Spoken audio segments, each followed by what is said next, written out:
All right, I'm the first speaker. That's Wilson right over there. He's the moderator, and everyone else here is. You can do stuff when you're up here. Okay, so I'm presenting the first lightning talk. Let me start my timer. Okay. It's been shared. Okay, so the first presentation is a joint work with Professor Madhu Khanna, Reaching Meow, Elena Betes, Tara Hodeberg, and Evan DeLucia. And our title is Carbon Credit Markets Can Reduce the Riskiness of Bioenergy Crops. Crop production. Okay. All right. So there's a lot of potential for carbon mitigation, and there's been potential for contribution of agriculture to mitigating climate change has attracted a lot of attention recently. For example, the United States has rejoined the Paris Agreement on climate change.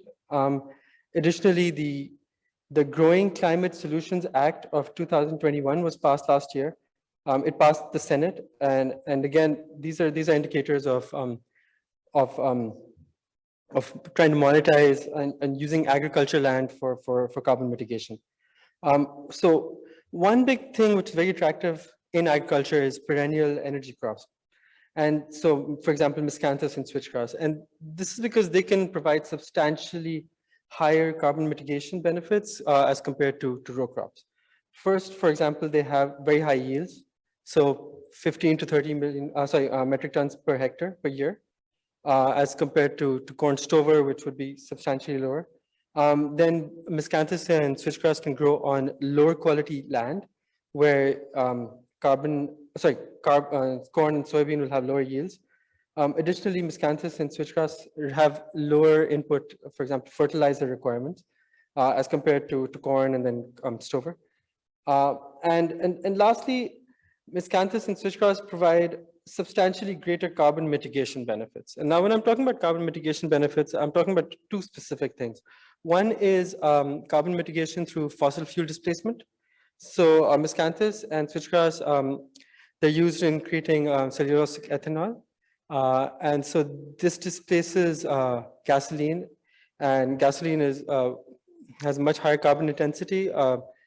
Cellulosic ethanol has lower carbon intensity, so since we displace that, we end up mitigating carbon. And secondly, through soil carbon sequestration. They have high yields, but they have big roots and they sequester a lot of carbon in the soil as well. However, bioenergy crops are subject to long establishment periods, they're subject to high upfront costs, and they have risky yields. And so they're generally less appealing to risk-averse farmers. Additionally, when we talk about monetizing carbon mitigation, corn stover is also a source of cellulosic ethanol, and it's more readily available. Farmers just need to go out in the field and just harvest their corn stover. However, this also leads to negative soil carbon sequestration. Okay, so the development of carbon markets can monetize non-market ecosystem services and increase returns for these crops. However, the substantial impact of such monetization has not been analyzed as yet. And so it's really critical to assess the impact of such monetization. And so our research focuses on three things. First, what is the return and riskiness of bioenergy crops without carbon mitigation payments? Secondly, we add carbon mitigation payments and for fossil fuel displacement, soil carbon sequestration, and we see, okay, fine, how does the return and risk profile change for this? Thirdly, we do a stochastic dominance ordering of miscanthus and switchgrass over conventional crops and other bioenergy crops to see where farmers would be willing to adopt these. I don't know if you can see this clearly, but the main thing here is our output, our break-even prices, likelihood of positive profit. Then we do a coefficient of variation, which is the risk to return ratio. And then finally, the stochastic domination. And so the major contributions of our paper are, we do a stochastic dominance for the entire Eastern US. We incorporate weather-related risk. We not only look at miscanthus and switchgrass returns, but we also look at the opportunity cost returns. So row crops, so tillage, rotation, stover choices. We do a comprehensive life cycle analysis, again, for the entire entire Eastern US. And we do this analysis at various carbon payment prices and various biomass prices. And so these are our results. At a low biomass price, for example, $40 per metric ton, we see that neither miscanthus, so in graph A and graph D, neither miscanthus nor switchgrass are profitable. However, once we start, so the green part is where they're not profitable, and the places where they are profitable, they are more risky than conventional crops. As we start paying for carbon, we see that first, the area where miscanthus and switchgrass are profitable expands, and they're also less risky. Red is less risky. When we look at stochastic dominance at $40, we see that A and D again, it's not profitable. However, once we start paying for carbon, so C and F, we start getting second order stochastic dominance. That is, risk averse farmers would prefer to grow these crops over there. When we go to a higher biomass price of $60 per metric ton, we see that riskiness, miscanthus and switchgrass are already less risky than conventional crops. However, payment for carbon, it makes them even more less risky. When we look at stochastic dominance ordering, we see that without carbon payments, we do achieve second order stochastic dominance even without carbon payments. However, only with carbon mitigation payments do we get first order stochastic dominance. And so that's basically the paper. Hopefully I did it in time. These are our conclusions. At low biomass price, not profitable, risky returns, appeals to no one. Carbon payments lead to positive profits, less risky.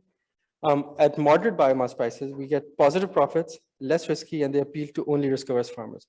However, carbon payments increase profits, decrease the risk, and appeal to farmers regardless of risk preferences. Not only that, but they increase the area where both these bioenergy crops are profitable.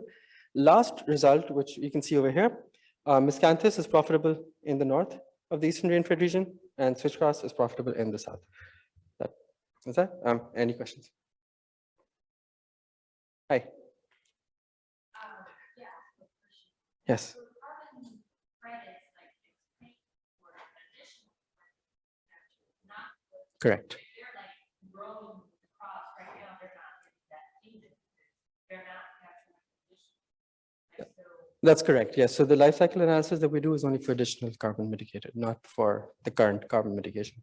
so they have to change their production practice to capture additional crop acres.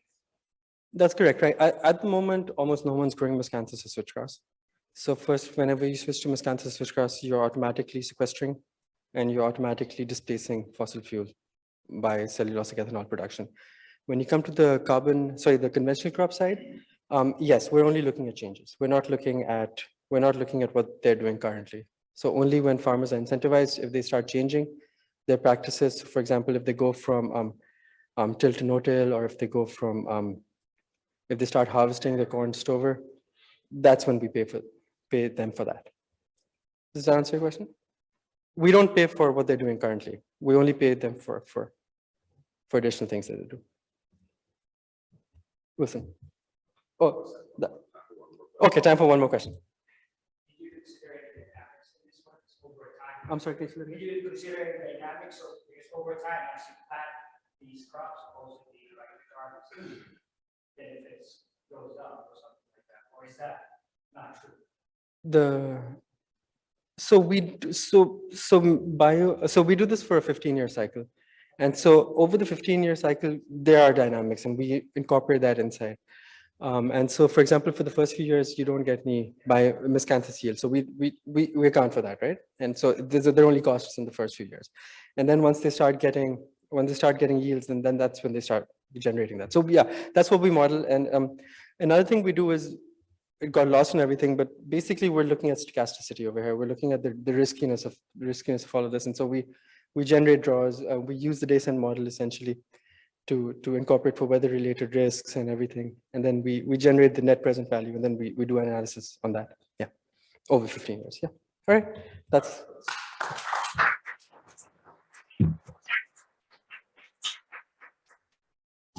Second speaker, I usually ready to present. I stopped the sharing. I don't know. why. Oh, okay. Let me see if I Sorry. can figure that out.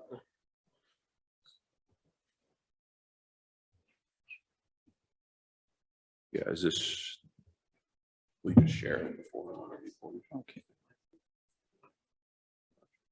So I haven't opened it yet. This one. No.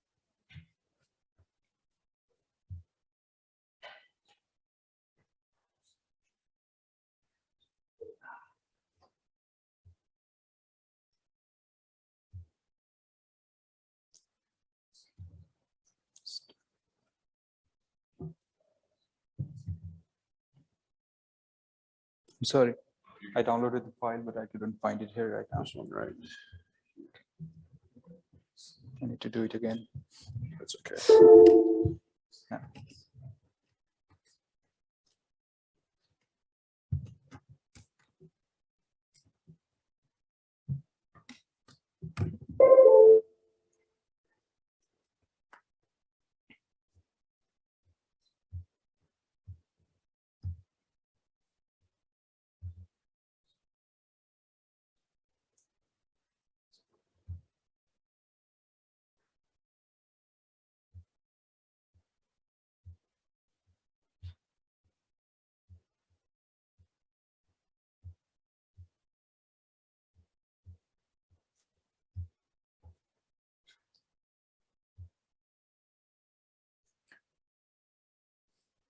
Good afternoon, everyone.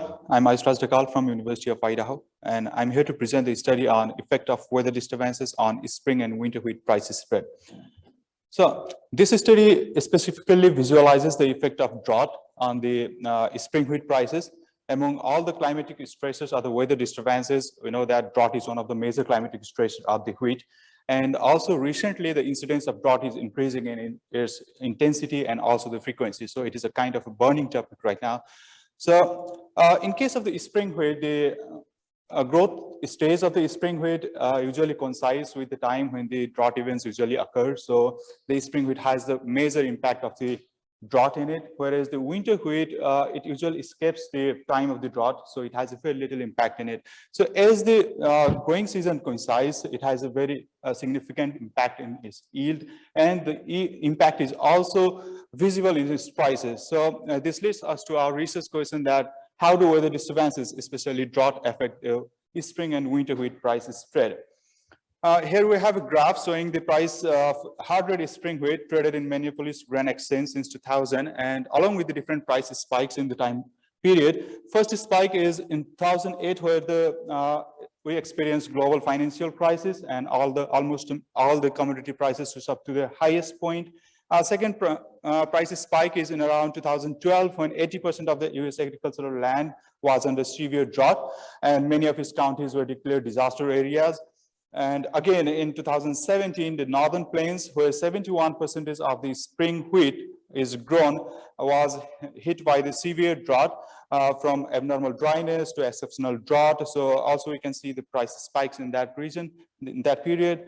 And recently in 2021, Northern Plains were again hit by the severe drought. So this also caused around 50% of the yield reduction of spring wheat as compared to 2020. So these are the different weather events along the time period. And here we can see the graph. The first plot is the prices of the spring wheat and also the soft red winter wheat. We are here comparing the prices of spring and winter wheat. We can see that spring wheat prices move above of the winter wheat prices throughout most of the time. Sometimes it goes below, but the shaded areas or highlighted areas represents the time period when drought occurred. So in this time period, we can see that there is a substantial gap in between those two prices. So we suspect that that is the effect of the drought, so that the price of the spring wheat rose above the price of the winter wheat, which is also visible in the second plot in the same highlighted areas by the price spikes in the prices spread in between hard red spring and soft red winter wheat. So this gives us a model of our analysis that we are comparing spring wheat prices with winter wheat prices to find the impact of drought on the spring wheat prices.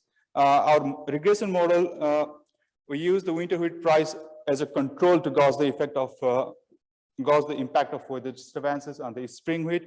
Along with the mean regression, we also use the quantile regression to capture the skewed data and threshold effect. Crop progress and condition report published by USDA on a weekly basis based on the field survey is the major key variable that we use in our regression. This is the qualitative condition ratings based on the field survey, and the percentage of crops are categorized into excellent, good, fair, poor, and very poor conditions. And we combine good and excellent ratings to categorize the percentage of crops in higher quality groups. We use this variable as a proxy for supply disruptions due to the weather conditions. So this is the main variable that we are looking into. And other variables that we use are stock to use ratio that represents the existing market condition for each of the classes of the wheat, and percentage open interest of non-commercial long positions that represent the speculative activities in different classes of wheat markets. Canadian and Argentine wheat exports that represents the global wheat exports from the competing countries of the US. And also include the AR fixed effect to control the effects such as the protein content.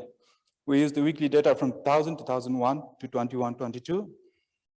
Moving on to results, here I have the OLS estimation results. I have only included the impact of crop condition on the spread, as we are looking as the crop condition as the major proxy for the drought.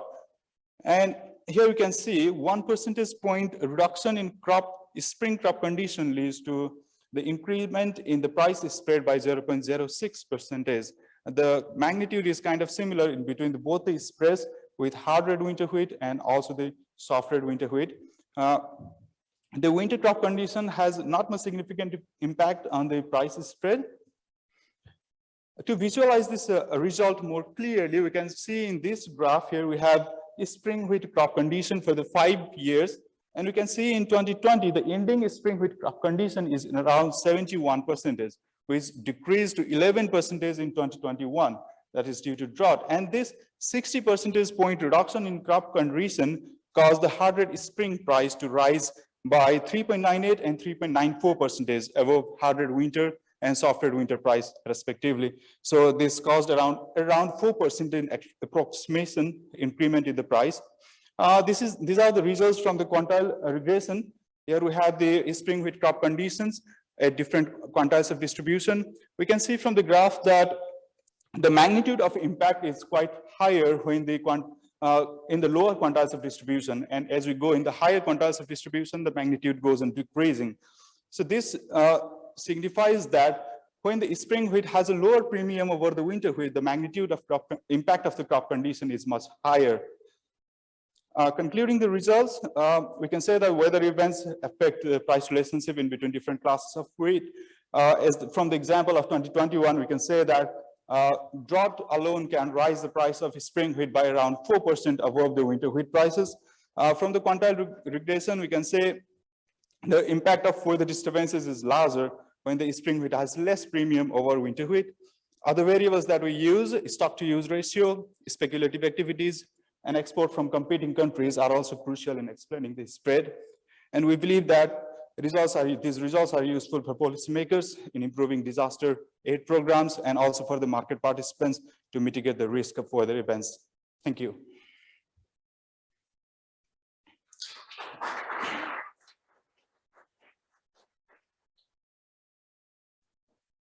Any questions?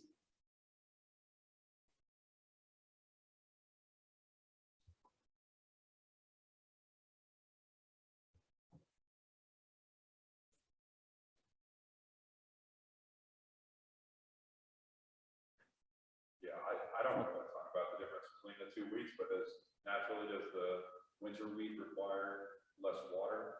No, the growing season of winter wheat is prior to the drought season, because winter wheat is usually planted before the snow, and it remains dormant during the winter period and grows right after the snow melts. So it actually avoids the drought season, and that usually happens in the summer.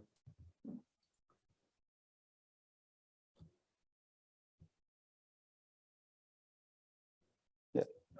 You said that for exports from Canada as well. Yes. Is there any reason you didn't include exports from other parts of the globe, like In that case, we use the Canadian export as the Canadian wheat is exactly similar to the hybrid spring wheat that is produced in the northern US, and the Argentine wheat is similar to the winter wheat.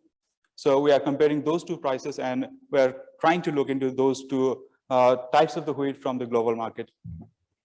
Thank you. Any other questions?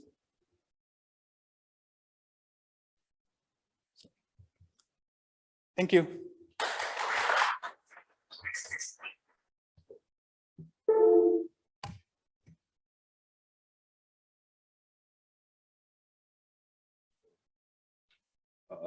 Our next speaker, Yixing, are you ready to?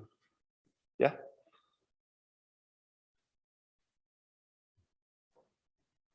Will you just share your screen whenever you get it pulled out for the Zoom? Okay.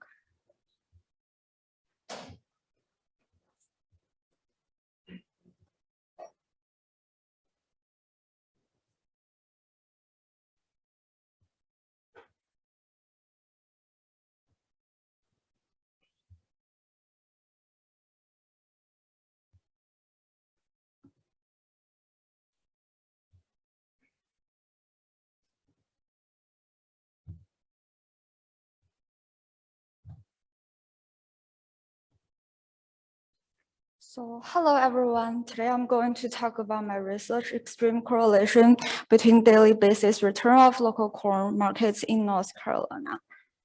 When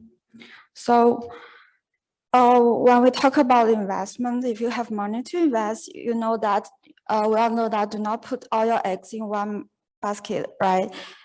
So if the two markets are highly correlated, such that the price are moving together, you don't want to put all your money in both of this market. You want to diversify your risk. And lots of investors include agricultural commodities in their portfolios due to their diversification benefits and the inflation hedging potential. However, agricultural commodity can have high volatilities. Let's look at this corn settlement price figure. There was a huge drop around 2008 due to the financial crisis, and also there was a large increase around 2012 due to the severe drought. Also, recently the price increased rapidly due to the Russia-Ukraine war-related fertilizer shortage. So those extreme events like the drought, pests, disease, they have low probability of occurrence, but they may have large potential on the price. Therefore, we want to examine what are the correlation of this corn basis return during extreme events among 6 local market pairs in North Carolina using extreme value theory. Here, the basis is defined as the difference between the cash price and the corresponding price of the nearby future. And the basis return is then calculated as the log basis at time t minus log basis at time t minus 1. So we want to focus on basis instead of price because basis reflects local market conditions that can be affected by like the local supply and demand, transportation cost, and investigating. So therefore, by focusing on basis, we can investigating the correlation in the local market without considering the movement during, of the aggregate national markets. Also, our method requires the data to be stationary. So prices are usually not stationary. And why our research important? So knowing the price correlation between the market may help the market participants to seek risk diversification opportunity and make decisions. Like for the farmer, they may sell corn to the markets that are less correlated to diversify the risk. For the processor and the exporter, they may use corn as input. They also want to buy the corn from less correlated market to meet their requirements. And spectacular, they love volatilities. So knowing the price correlation may help them generate profits. Also, our research can provide market answers to assess market microstructure. And if we find a symmetric dependence, that may suggest that the extreme event affect price setting behavior at local level in different ways. So our data is the same as the Goodwin and Ping 2001 paper, and we updated. And so we have daily corn price data that observed at 4 corn markets in North Carolina: Kendall, Coalfield, Rolling River, and Statesville. So we have 4 markets with 6 market pairs. And the data period is from January 3rd, 2000 to November 4th, 2015. This is a time series plot for the log level price and log basis and basis return. You can see that the price are closely related for the 4 markets, but the relationship of the different markets for the basis and the basis return are unclear during volatile time. So when we talk about correlation, we really think about a linear correlation that assume a normal distribution, like the Pearson correlation. But agricultural commodity price or basis distribution, they may have non-normal feature like fat tails, schooners, or asymmetric. So also the correlation during the extreme event may be different from the correlation during the normal time. Therefore, we utilize this extreme value theory to capture the tail distribution without assume a normal distribution for the whole distribution. So we want to model the distribution of the tails, and we also want to model the correlation between the tails. And here we define the extremes, the tails, as the observations that exist some threshold U. And what extreme value says is that when this U tends to infinity, this tail distribution tends to converge to the generalized Pareto distribution, which can be expressed by the equation 1. So here the P is the probability that a basis return is higher than U, and psi is the shape parameter. If the psi is larger than 0, we have a fat tail distribution. If the psi is equal to 0, we have a thin tail distribution. If the psi is smaller than 0, we have no tail. And the sigma is the scale parameter, and the U is the threshold. So it is important to choose appropriate threshold, because the threshold determines which part are the extremes and the tails. And so we use some predetermined high threshold that above 10th percentile. And we also utilize this double bootstrap procedure to minimize the MSE to get some optimal thresholds. So to model the dependent function, we use this logic function proposed by Gumbel. Here, the alpha accounts for the level dependence between the extreme bases, and then our correlation coefficient can be calculated as 1 minus alpha squared. And this is some preliminary results. So if there is an upward trend in this mean axis function plots, that shows the tail distribution. We have a fat tail distribution. We can see clear upward trends in this Kendall, Rolling River, and Statesville markets, these 3 markets, but there is a little bit suspicious for this Coalfield markets. So actually, after the estimation, we got significant positive estimates for the shape parameter for these 3 markets, but we got a negative shape parameter estimation for the left tail of these Coalfield markets. And this is the results for the extreme correlation between the 6 market pairs in North Carolina. We can see that the correlation tends to increase with the threshold level, and there's a symmetric correlation between the left tail and the right tail. The left tail correlation are all larger than the right tail correlation for all 6 market pairs. That's indicates that the correlation during the crisis time may be stronger during a booming period. Also, comparing to the constant correlation, all these extreme correlation are larger than this constant correlation. So the market movements are higher during the extreme events than the normal time. So our conclusion, we find a symmetric dependence for the left tail and right tail that could suggest that the extreme event will affect the The extreme event will affect the price setting behavior at local level in different ways. That may have some implication for research on price discovery and information flows. Also, our result may benefit the market participants to seek risk diversification in the way to invest in lower correlated market. And we also find some non-normal tail distribution for the markets.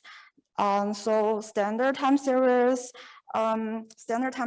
method that assume a normal distribution for the residual may not be appropriate to capture the extreme movements. Therefore, can provide better insights for the econometric model. And some future steps. So because the financial data have some classing, so we may use the gauge to fill the data first and using the extreme value theory to the residuals. Also, we want to investigate the time variant dependence using some copular method. We investigate the bivariate model here, but we also want to investigate some extreme co-movement between any number of series. So after collecting more data, we may conduct in-sample and out-of-sample testing to test the model. That's all for my presentation. Thank you for listening.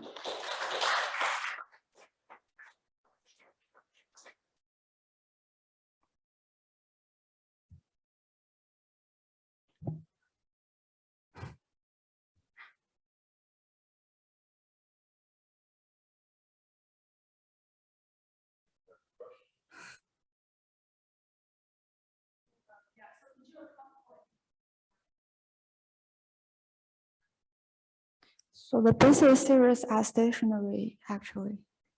The basis series are stationary, so yeah, I do not account the seasonality here.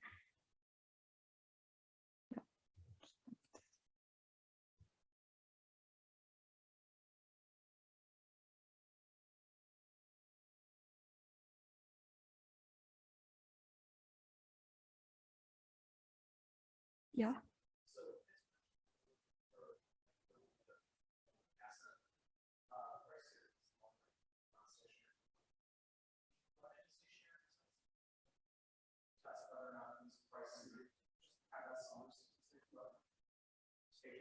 Yes, I did the ADF FD test and all the prices are non-stationary, but the basis and the basis return, they are stationary. Yeah.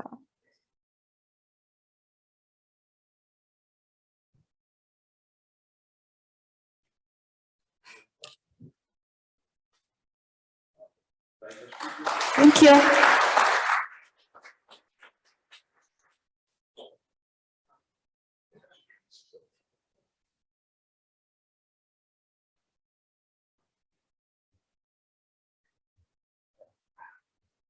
Share.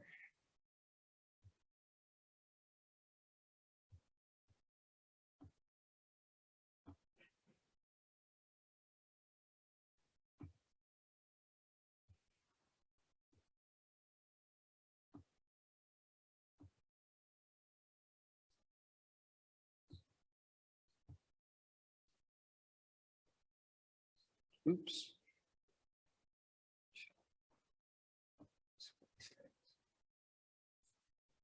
Okay, I'm good.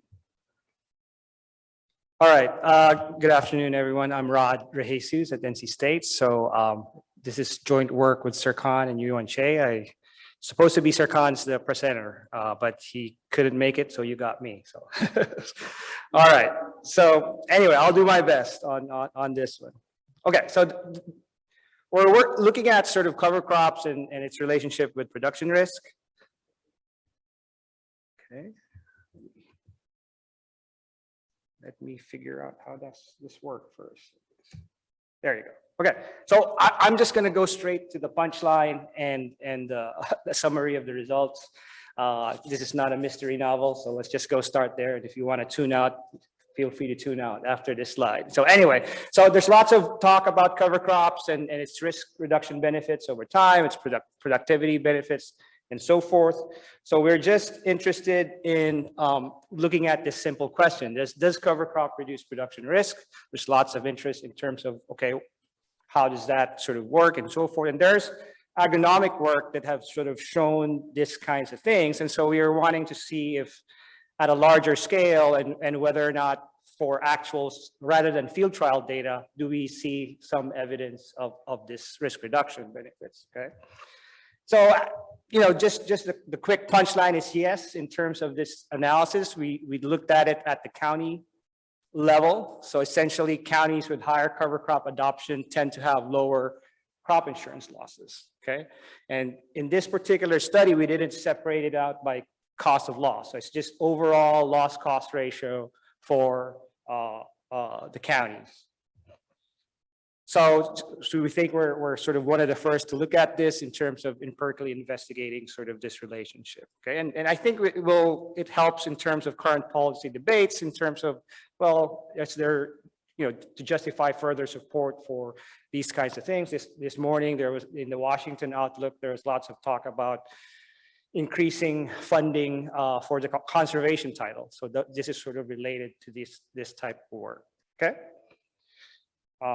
Okay, so for the formal presentation, so there's broad interest again on the benefits of cover crops, risk reduction, climate resilience. Those are sort of factors that are of interest these days, but only a handful of studies, mostly field level and sort of more from the agronomist perspective had looked at sort of the risk effects of cover crops. So in their terms, it's a yield stability type question, okay? And then they do it mostly with field trials over time, but most of the time even, it's not as long as one would like in terms of characterizing risk. So that's sort of an issue in this case.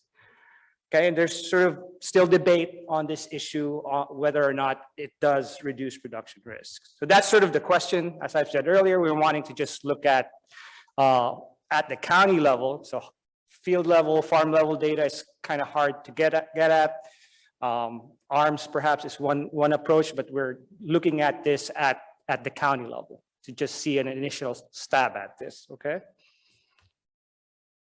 So we're using data for 12 states at the county level. We have full coverage for Illinois, Indiana, and Iowa, but some of the other states that we are covering, it's not full county coverage, but it's 12 states, I guess, including, you know, Wisconsin, Missouri, Arkansas, Oklahoma, and so forth. Not Arkansas, I think Oklahoma. Okay, so the dependent variable is just straight up loss cost ratio. So if, you know, if you buy Jesse's in the paper on Nature that shows that, well, loss cost ratio is downside production risk, right? So that's sort of what we're trying to sort of characterize here. So we assume loss cost ratio is a good downside production risk measure on the left-hand side. It's from the RMA summary of business data. And then we got remote sensing data for the cover crop adoption. And this is from Optis, Operational Tillage Information System. So this is, I guess, developed by a remote sensing company now called Regrow Ag. So we had the opportunity to get that data set, and they have estimates of the proportion of cropland, for example, that has cover crops for particular years from 2005 to 2018. Okay, so essentially we paired that data set with a summary of business data set to get at that question of whether or not counties with higher cover crop adoption tend to have lower loss cost ratios, essentially, okay? And of course, we put a bunch of controls, weather variables, typical sort of climate econometric stuff from PRISM, you know, the degree days and precipitation squared. So we started off with that kind of specification, okay? Straight up linear panel fixed effects is what we're using. So LCR is the loss cost ratio on the left-hand side. CCIT is the cover crop adoption. We just did it both in percentage terms. W is the weather controls. T is the time trends, and we have county fixed effects as well. Okay, so, and beta 1 is our parameter of interest. Don't have time to go through all the robustness checks, but we did sort of a battery of the robustness checks, one of which the first bullet here is, of course, we had comments about, well, you're using an insurance measure, you have to have insurance sort of type controls on the right-hand side. So we ran that with sort of coverage levels, participation rates as additional controls as well. Of course, there's questions of whether it introduces more noise, it's more endogenous and so forth and so on, okay? We also did an alternative specification in terms of using acres rather than percent for cover crop adoption, just to see whether results hold, okay? We also looked at several sort of estimation procedures. We're dealing with a fractional regression on fractional variable on the left-hand side. So we did Woolridge sort of fractional regression for panel data.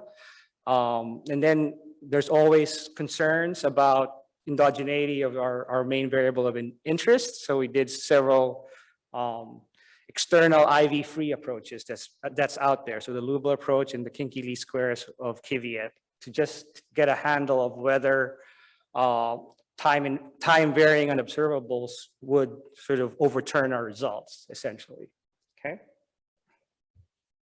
So here's the punchline table, I guess, in terms of the overall effect of cover crop adoption on loss cost ratio.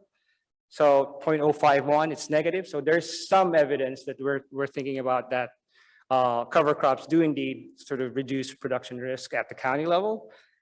It's hard to sort of interpret a minus 0.051. So we just did some back of the envelope calculation. If in 2012, there was a severe drought in the Midwest, if there were an additional sort of 1 percentage point increase in cover crop adoption at that time, we calculate a reduction in terms of losses in the magnitude of 78 million bucks.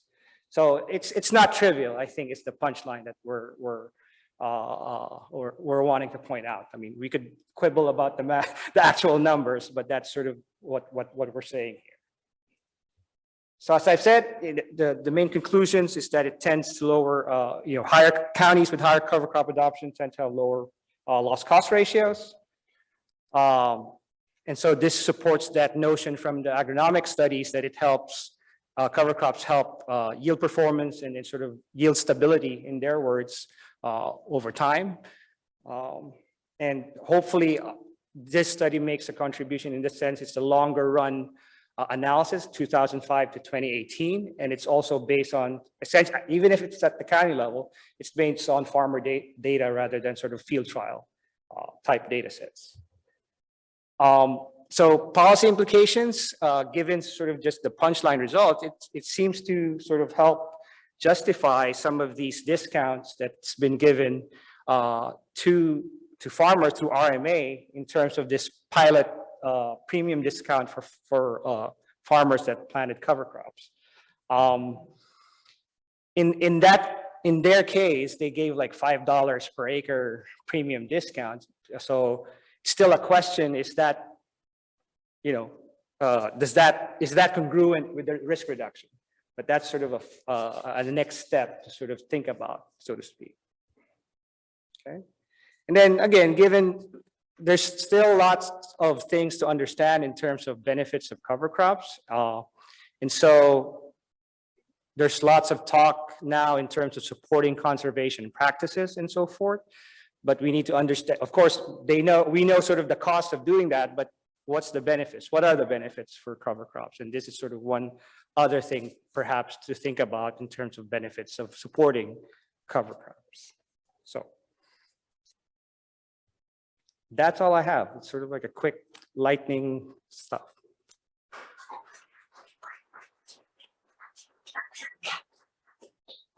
So geographically, where are we being adopted? Oh, well, I don't have an extra slide on that, but the overall adoption rate, 4%, right, nationally. But there, some of the biggest, in that sample, some of the biggest states with the cover crop adoption is Indiana and Illinois. So, but it's, for example, as you go down, the adoption tend to sort of, the south, I mean, it tends to sort of taper off. So, like, It could just be that the main Corn Belt area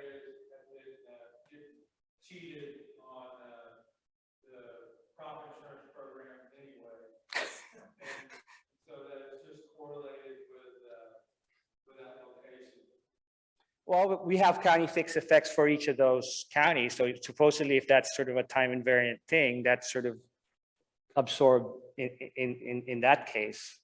But we can talk about it some more, wait a little bit later.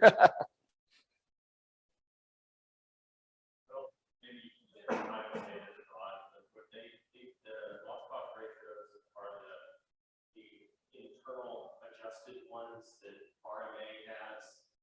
No. So they all reflect yield, losses from yield reductions, or? So this is, I think, I mean, what type of policies are behind it? this is YP and RP. So both YP and RP is included in this analysis. So it's just straight up what's in the summary of business for YP and RP policies.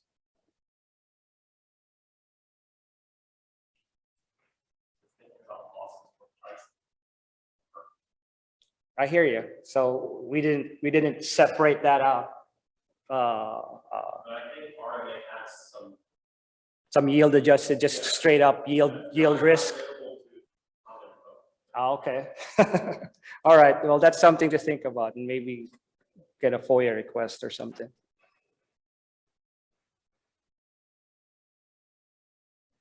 All right. There's no more questions. Thank you very much for the feedback.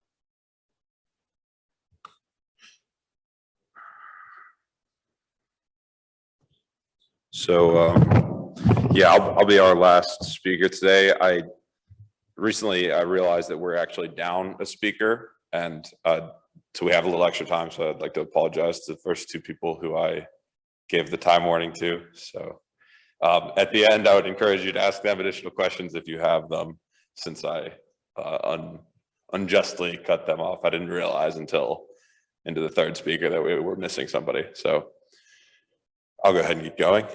So my presentation is on pasture rangeland and forage crop insurance. I'm Wilson Collins. I'm working with Dr. Goodwin, who I should have included in the slide, so sorry about that. So first, I'm going to go over generally what the crop insurance product is, because I think that's important to understanding it. Oh, I think I forgot to share my screen though. 1 second.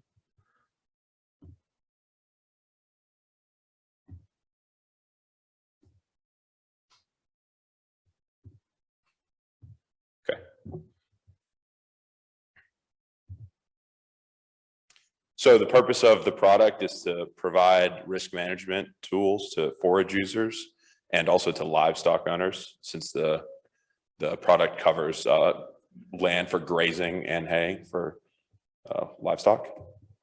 So the design of the product, it ensures a rainfall index. And at the end of the day, that's the most important part. If the rainfall is below a certain threshold, then that triggers an indemnity. The purpose for designing it like this is that forage yields are difficult to quantify, as sometimes they're eaten by cattle. So we can't have a conventional crop insurance product that ensures the yield. These are the specifics of the design. Like I said, at the end of the day, it ends up being a certain threshold level and a certain payout, which determines the premium and indemnity. But there's an expected grid index. There's a coverage level of the rainfall, so you can insure a certain level of rainfall in your county. There's a productivity factor, which gets multiplied by the county base, so you can insure more or less value of your crops. And the interval lengths are available in 2 months intervals, although they're paid out. The months are paid out individually, but you purchase them in 2-month intervals, and they're available throughout the whole year. So it's, like I said, it's an index insurance that relies on rainfall, and index insurances have benefits over conventional insurance, such as being free of moral hazard when rated correctly. But there's another issue, which is basis risk, and that's the imperfect correlation between the index and the product. So in this case, the basis risk would be the imperfect correlation between rainfall, which is insured, and the yields of the forage crop. And here's some prior work that's been done on this product. So something that to take away from the prior work is that the work has been specified on either specific locations or specific types of forage, but a blanket analysis has not really been done as far as like, because there's many types of forage that are insurable in many locations across the country. I'll show a graphic in a second. So for example, Naples, Burson, and Biermacher investigated ryegrass, and they find significant correlation for 2 months. And Westerhold et al. Examined it using yearly rainfall, which is not exactly the same as the sign of the contract. But in all, there hasn't been a blanket study that accurately represents the full basis risk of the product. We've just had smaller studies done on certain like the way the product works for certain individuals. The Keeler and Saitone is the closest study to what I've done, and they use the same data set that I do, which I'll get into a second, but they only do the study for California. So I'm going to have more applications for other rangelands as well. So like I mentioned, there's oh yeah, I guess I didn't mention it, but anyway, in all these studies, the support for the product is limited. So for example, the basis risk in the bottom study being 31 to 59%, a 50% basis risk for this product would be no better than a random guess of if you deserve an indemnity or not. So that provides very limited support. And yeah, so overall, there's been limited support for the product, and it likely varies greatly by forage type and location. As our speakers were talking about earlier, there's, you know, winter wheats and summer wheats, and obviously those would interact differently with yearly rainfall. So I examine an alternative design of the product with a mechanism that covers the whole country to hopefully reduce basis risk. And it would be useful to people who care about this as a risk management tool. So I'll go through my data and methods. So the data, and this is one of the big contributions that our study brings to the table. It uses, it's called the Normalized Difference Vegetation Index, and it's satellite data, and it measures near infrared and visible light reflected off the vegetation. But basically what this means is that we have a data set that covers the entire country and covers a multitude of forage crops. Some of the benefits of this data are high spatial accuracy, and like I said, all the forage varieties. So this is our dependent variable in the study. In this picture, this is an example of the rangelands from this normalized difference vegetation index. So anything in the yellow font is the rangeland variable that's covered by the vegetation index through the satellite data. So that's what I will be working with as my dependent variable. And as you can see, it covers a large portion of the country. So my weather variables, which, you know, rainfall was the initial weather variable for the contract. I propose another one, temperature, and I see how that works. They're taken from the PRISM Climate Group, which has many weather stations over the country, and they're aggregated to the county level and the grid level. I mentioned the grid level earlier. It was the size that the index operates on. It's 17-mile grids, or 0.25 degrees by 0.25 degrees, latitude, longitude.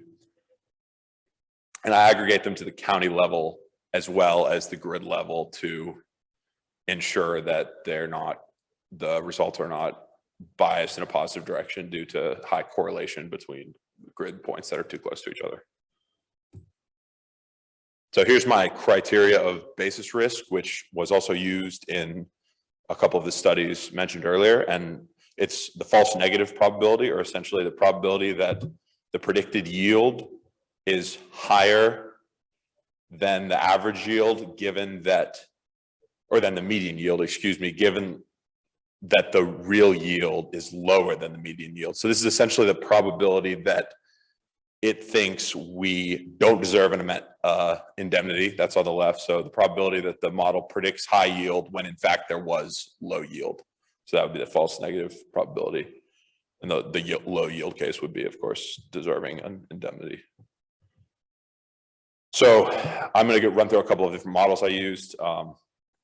This is the current contract. Essentially, it's a precipitation variable for each month of the year. And I'm going to try to get moving because I know I'm pushing the time.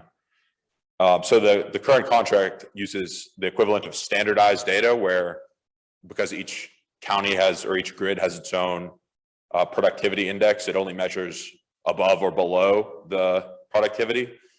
It only measures above or below the mean rainfall of that area. And then it has its own productivity index as well. So that's the equivalent of using standardized data, which is that's how the current mechanism operates. And I evaluate it with standardized data as well as non-standardized data. And the non-standardized data helps give insight into the biological process that's going on behind the forage yield. So this is my proposed method. I'm just going to say it more than explain it because it makes more sense. Basically what's going on here is I allow the effects of precipitation to vary across weather region and across temperature region.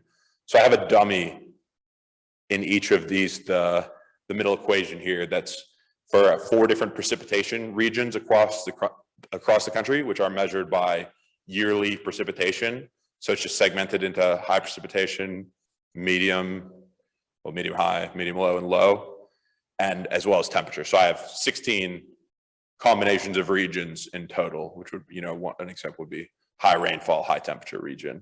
And I'm basically allowing the effects of precipitation to vary.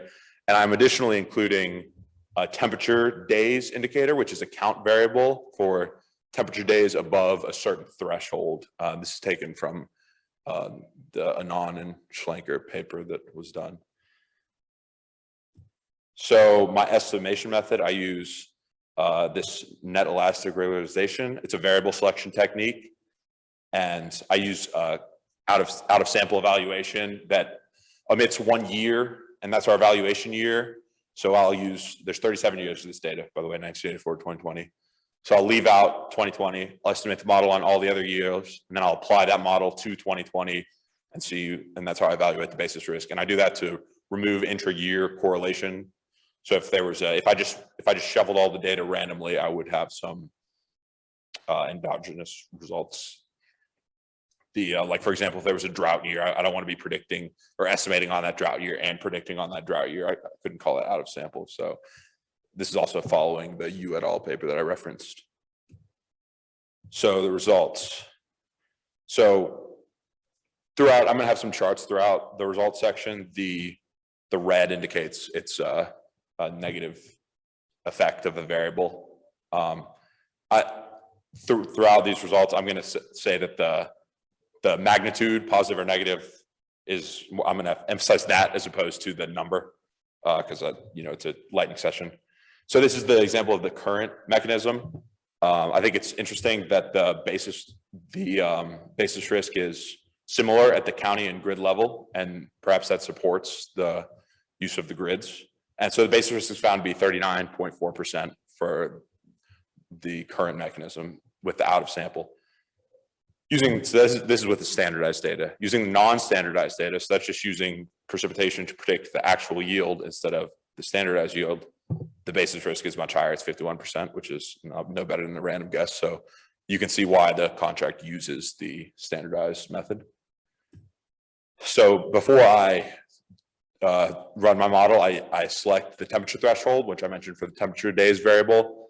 To do that, I just use yearly data and I see where the uniform cutoff is. So you can see that at 30 degrees Celsius, which is about 87 degrees Fahrenheit, the effects become negative across all regions or net negative so that's the temperature cutoff I go with, 30 degrees. So this was kind of like a first step estimation. So the proposed model, here are the variables that are selected. I'm going to kind of breeze through this, but my emphasis here, basis risk is 34.8%. So it actually does not outperform the initial model, even with the inclusion of temperature. You can see only 3 temperature variables are selected, and they are negative as you would expect. So I thought it was interesting that the inclusion of temperature did not bolster the performance significantly. the non-standardized model does cause significant increase in performance, where the basis risk falls from 51% to 38.8%. So you could interpret this as temperature having much more important effect with the non-standardized data than with the standardized data. So it doesn't necessarily predict above and below average yields as well, but it does help predict the general yield level. And then at the bottom here, you can also see the results. So I'm going to talk about the regions quickly. We would expect the variables to be decreasing in precipitation region. And what that would mean is that regions with higher precipitation, the effect of precipitation in those regions would be less important because they're already receiving a high precipitation. And that's consistent with the results here. So especially in region 4, you can see that this is an interaction term, remember? So the effect of precipitation is significantly lower in a region with already high precipitation. And temperature would be opposite. You would expect the temperature effect to be increasing because regions with high temperature, you would expect the importance of precipitation to increase. So I also run this regression by region individually instead of overall to just observe some of the trends with temperature and precipitation. So here is the precipitation effects by region. So the first line of the chart is the low precipitation regions, then the medium low, medium high, and high. And as you can see, these are all precipitation variables.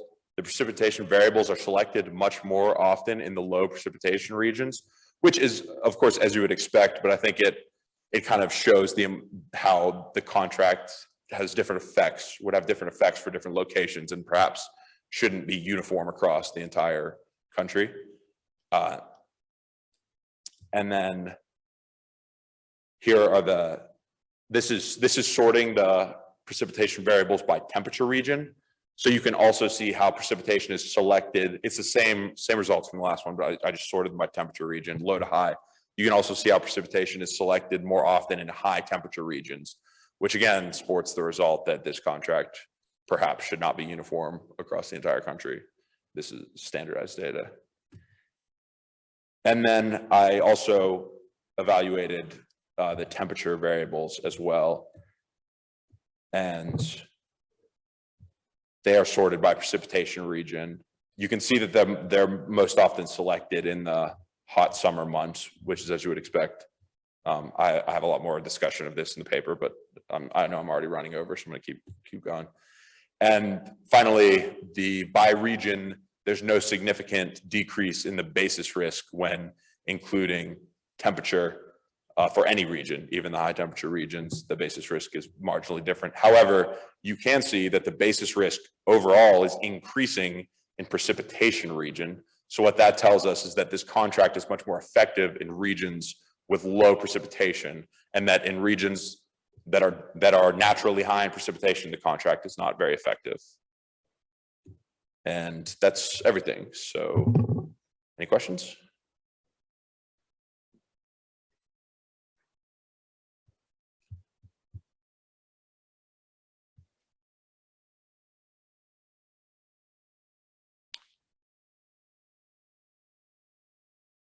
I know that was a lot of information, so sorry if I didn't explain anything correctly. It's tried to cram it all in efficiently. Yes, sorry. You regress precipitation squared. That is correct, yes. In the regional analysis, I do not include precipitation squared, mainly because the number of observations is lower, and often times I have to omit it when it's selected without precipitation because it'd be under identified. But in the full model, I included precipitation squared, and the effects were negative. Yeah, well. I guess what made you do that is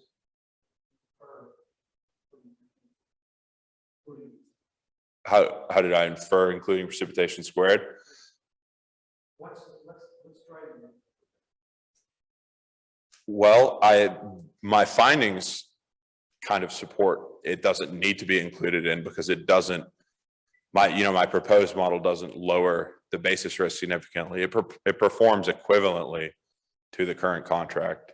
So part of the findings is that temperature and precipitation don't significantly improve the performance of the basis risk of the contract, and that it somewhat surprisingly is already working, to the level it's working.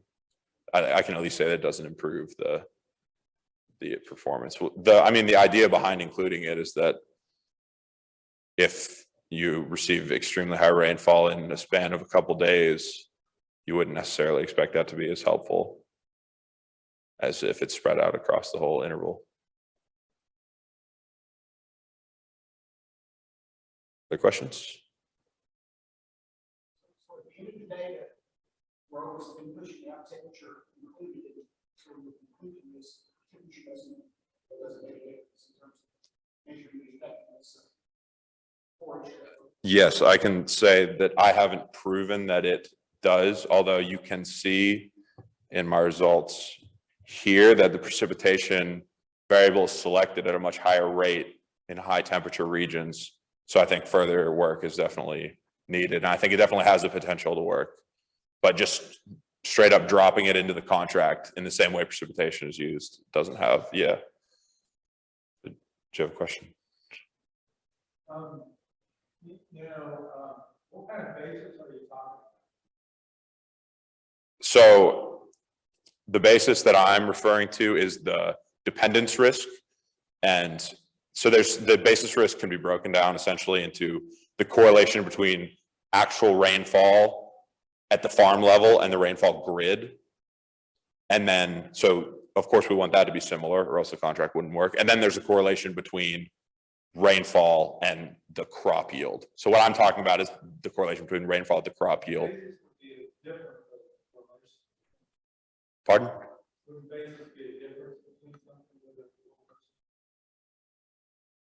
The measure of basis I use is the percentage of the time that my model. Pardon? How did?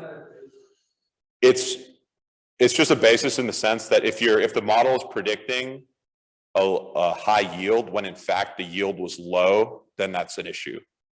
And that's just the best, that's just one of the ways to measure basis. So yes, there definitely could be other measures of basis regarding the data, but this is the basis that I went with that is a continuation of the other work.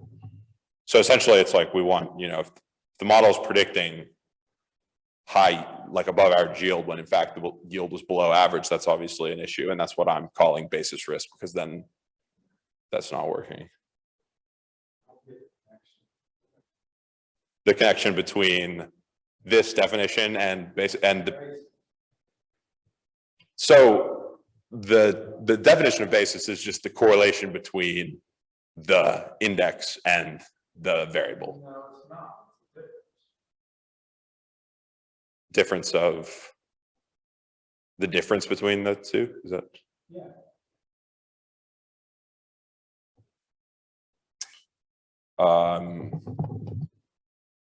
Could you, I'm not sure. I'd be happy to talk about that more after.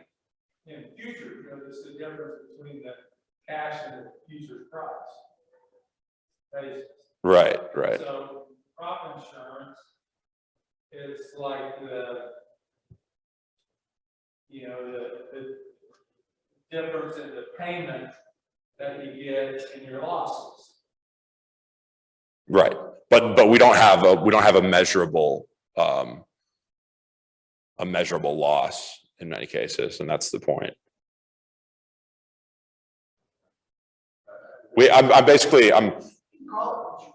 Yeah, it's not.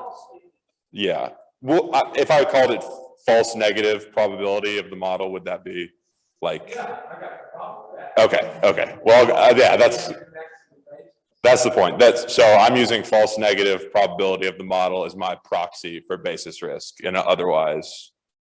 It's common use. Yeah, I didn't invent the thing. I followed another study. So, I didn't spend a ton of time justifying it in my own head. I thought it sounded appropriate. Other questions? But yes, it's not basis in the sense of futures contracts.